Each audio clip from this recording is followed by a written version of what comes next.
Hello everybody. It is Friday the 28th of May. It's half term. Today's the last day of school for the twins. So me and Amy have been busy trying to finish off this living room, which were like 90%, I would say. Yeah. 90%, 95%. The new sofa's come today, which Amy's happy with. So we've had the new 4-seater, which is a little bit smaller, a 2-seater, and like the footrest. And we've had the new carpet done, the new windows are in, and all the painting's pretty much done. So the only thing we've got to do is paper the like main wall there, and we're pretty much there. Is that all right? Are you tired? Yeah.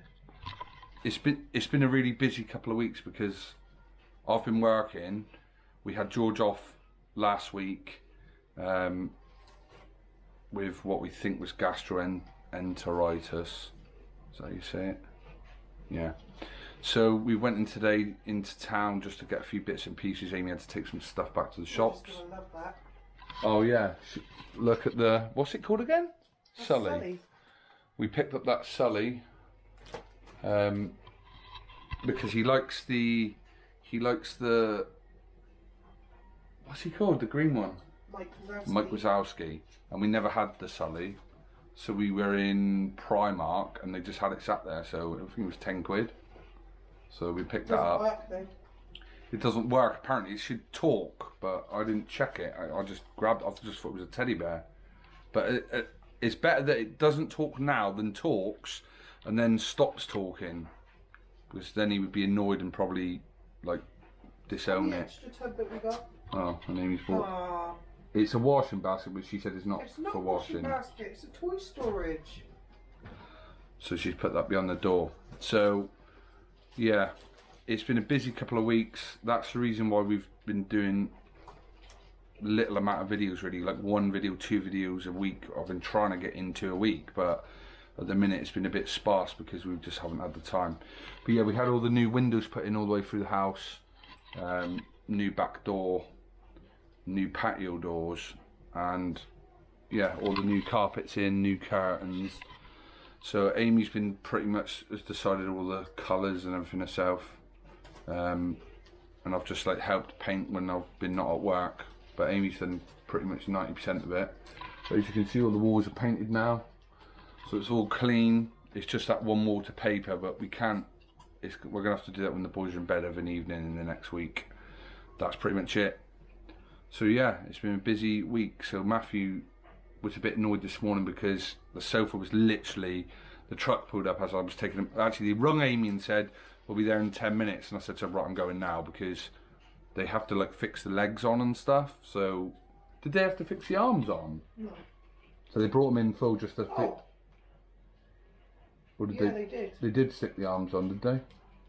Alright, so they had to like fix it together and do the feet and stuff. So with George in here, it would be a nightmare. So yeah, I took them like 5 minutes earlier to school just because I thought I can't be doing with the chaos of him wanting to get on the sofa, sit on them while I was trying to bring him in. So yeah, I'm about to go and pick Matthew up now. George will be half an hour later back in the bus. That's about it. I've got a couple other things I want to talk about when I get back. But I've got to go now because I've got to go and get them. Are you happy with the finished look? Or do you want to do a more detailed finished look when you actually get your pictures up? And yeah, but you know what? I was thinking I quite like it without pictures and stuff up at the moment. I'm liking the... You literally just bought 2 frames the other day and you've just binned them and you bought more yesterday and now you're saying you don't want them up. Well, for the moment, I don't because I like it with like nothing.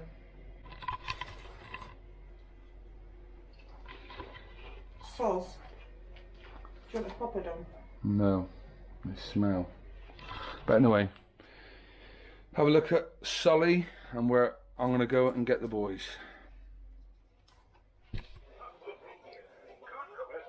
So half term has finally started. It's finally begun, hasn't it, Math? Yeah. Half term now. No school for a week. Yeah. Are you looking forward to a week off? Yeah. What did you have for your lunch today? I had some fish fingers. Fish fingers, because it was Beautiful. fish Fingers. Fish Friday. Fish Friday. It's like a chop like this. Look, this is on a chop. Okay. What did we do when we got back from? What did you and me go when we got back from school? We should take Winnie for a walk. We took Winnie for a walk. Yeah. So what I wanted to talk about mainly on today's video wasn't so much about we've been doing all this decorating. I wanted to update you on that because I know a lot of people just following basically what we're doing. Winnie's head. So stop banging. So yeah, we come back, walked Winnie.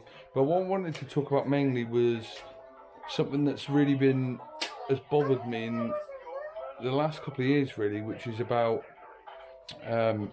wandering or basically eloping, kids eloping, especially autistic children. So I've done a bit of study on it, and the percentages are not great. Out of all autistic children, 49% of those children elope, run away, basically. And I don't mean run away when they're 15, like some troubled teens might. I'm on about run away from place of safety, basically. So 49%, that's half of autistic children will do it at some point, whether or not it becomes a habit and they do it more. Out of those 50%, the fatality percentage is like 71% of their fatalities of kids that elope are from drowning, which is a big draw to autistic children. Like George, if he got out, which George is an eloper, he will try to escape. He used to escape nursery. I've put a video before that when he did that in nursery even. So eloping is a serious threat to their safety, basically. And I was following a few posts on Facebook and stuff like that. Don't bang. I was following a few posts on Facebook and stuff, and it was basically parents of autistic children giving their suggestions on how to keep your kids safe. What? Your sore tummy? Your sore tummy? Yeah. Yeah, so out of those comments, I wrote down quite a lot of stuff. So from the comment section, basically, of some of these groups that I'm on, there's some really good things about if you're going out for a day, for example, to take a photograph of what the child's wearing that day. So if you're going to a theme park, for example, take a snap of them on your phone so that if they escaped while you're out somewhere or got lost, you've got that picture. Some other percentages in it are not great. So I think out of any children that elope that end up in a fatality, 71% are from drowning, 18% are from traffic injury, so running in front of roads, which George would do. Matthew not so much, so he's got a bit more road sense. But there's a serious risk to kids that elope.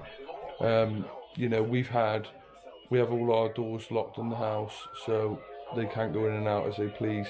If they're in the garden, we have to be out there with them, because George has flipped over a 6-foot fence before. We even had that made a bit bigger. We had the fence built the other way around so that you can't step on it.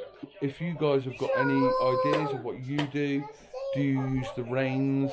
Do you use the backpacks with the lead on them? I know it sounds like a dog, but you know what I mean, the ones with like a little dinosaur that's got a lead. Do you use wrist straps?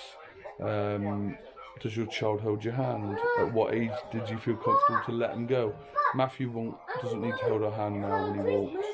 Like, you know, anyway, he's not going to run off. He won't run off, but George will. We literally cannot let him go. He has to hold our hand the whole time. So, yeah, it was just more just to bring a bit of awareness to people that it's a big risk, this eloping of kids like George especially, that have got no sense of danger. And I think also they said, out of the 50% of kids that do elope, 50% of them, so 25% in the whole, can't say their name, their address, a phone number. So if they were found by police or someone found George, for example, you wouldn't be able to say I'm lost, which really is a worrying thing. Yeah, so it was more just about that really. And if anyone's got any ideas of what they do, I did try to contact the local police to give them the boys' details and a picture and stuff in case they ever got out of the house, out of the garden, and we couldn't find them. But it appears there's absolutely nothing in place, which I'm going to try to change. Watch this space. I'm going to try to implement. I'm going to try to get something in place. I'm positive there should be something for vulnerable. Don't do that. I'm sure that there should be something for vulnerable people, like autistic children, people with Alzheimer's or dementia that might go wandering, adults. You know, there must be something, but there isn't apparently. Well, that should be changed. Some people are using these angel devices where you put a GPS tracker in their belt or on like a tight vest. That's an option, but you're talking a £30 a month fee. Some people can't afford that. It's not that they don't rate the child's safety. Some people just cannot afford to pay £30 a month on a you know, something that, okay, if the child gets lost, you're going to be able to find them quickly. But there's a lot of pitfalls in that as well. If we put it on a wrist bracelet, he would take it off. If he takes his shoe, like the other ones that go on the shoelaces, he takes his shoes off often, like a lot. He takes his shoes off because he likes the sensory feel of whatever the floor is, whether it's stones, grass, water, whatever it is. He takes his shoes off. So if he took his shoes off, that would be no good. A lot of autistic kids undress, even as they get older, they're stripped down. So if it's in a clothing item, that's going to be no good. So yeah, just give us some comments on anything you guys can think of that could help keep them safe from eloping. If they elope, how we can get them back safely as quick as possible. Because it's a big issue to me, and I always worried that one of the women on this group I was on she's always in a state of hyper vigilance, which is what we have to be with George all the time. We have to be vigilant all the time, which is I thought it was funny the way she put it. But George, after having gastroenteritis, we think he's gone a bit the other way now. Because he's been actually watch me play then. Okay. He's been holding his tummy, so he's I think he's had enough of the stuff he did have to go him a little bit the other way. So at least he's got no skull. We'll have to just give him some orange juice. But he's happy enough. Happy?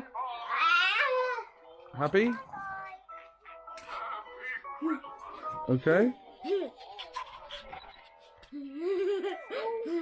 He's playing me here. Don't kick. Matthew's actually watching one of our videos when you went to the cinema. Yeah, I thought we could go there again. We could when they're open. They're only just starting to open because of the coronavirus. Yeah! What about the swimming pool? Yeah, they're starting to open as well. Yes! So anyway, that's it for today. I'm not gonna say much else. Yeah, it is. This is for this video today. It's all done. It was more just I was hoping some of you guys might give us some comments on elopement and whether you had any ideas, or if you do anything, what do you do? So give us some ideas back. I'll give you a couple. Let's try to flood the comments with some ideas, and we'll see you. Huh? I was on about the elopement, about the percentage and the risk of elopement, about the taking the picture, how some people are using the angel devices, but the problem is with them, they're £30 a month. Some people have not got that. Yeah, that's what I'm on about. But there's pitfalls in that because they can take them off. Can't like somebody on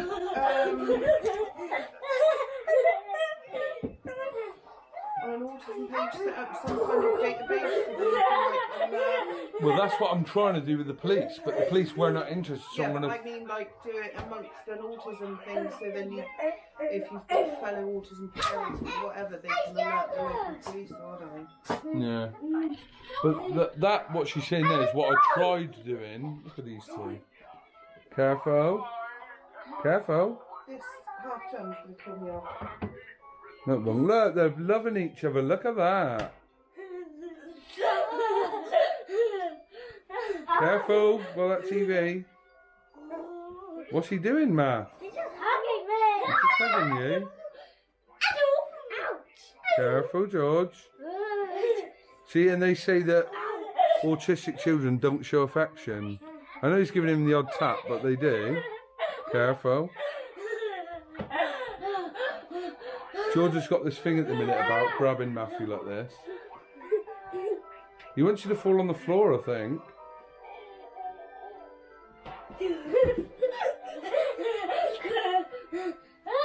Gently. So, yeah, the things I've come up with, what Amy mentioned there, is something that I tried to see if the police would get involved in doing something, but they just didn't seem interested. They were like, oh, if your kid goes missing, you'd 999 and we would be there within minutes. But my argument is, if I rung them and said I've got a child who's 7, 8 years old missing, they've already got a picture of him. They'd have to come here and ask me for a picture and then send it to officer. Within literally a minute, they could have a picture of your kid in their squad car driving around looking for him or whatever. That's my argument. And the fact that there's nothing in place. They did actually say to me that there was one county in England that were actually trialling something, what I was suggesting. So if they're trialling it, it's a good idea, right? In America, I know there is this. Hopefully some of our American viewers, subscribers could let us know if that is the case, because I've been told there is a vulnerable database in America which authorities can go bang on, look a sort of missing person, and within minutes a picture's out there, a description of your kid, you know? Because time is of the essence in an elopement situation. So watch the dog. So I wonder if it's like that in America. Is it like that? If anyone is in America, Nancy maybe. I don't know if you may know Nancy, or any of the other American viewers might know. If not, see if you can find out for me. I'd like to know if that's in place. Because if it's in place in America, you're about 20 years ahead of us over here. By the time you're doing something, we figure that out 20 years later. When it's too late, when you've got a kid lying at the bottom of someone's fish pond. Can you stop teasing the dog, please? Anyway, that's it for today. As I said, we have been a bit limited with videos. We'll try to get a few more up in the next week. And we'll try to get them a bit thicker and faster than they have been in the last 2 or 3 weeks. But I hope you're all well, and we'll see you on the next video. Let's put the mic on the front of his bike.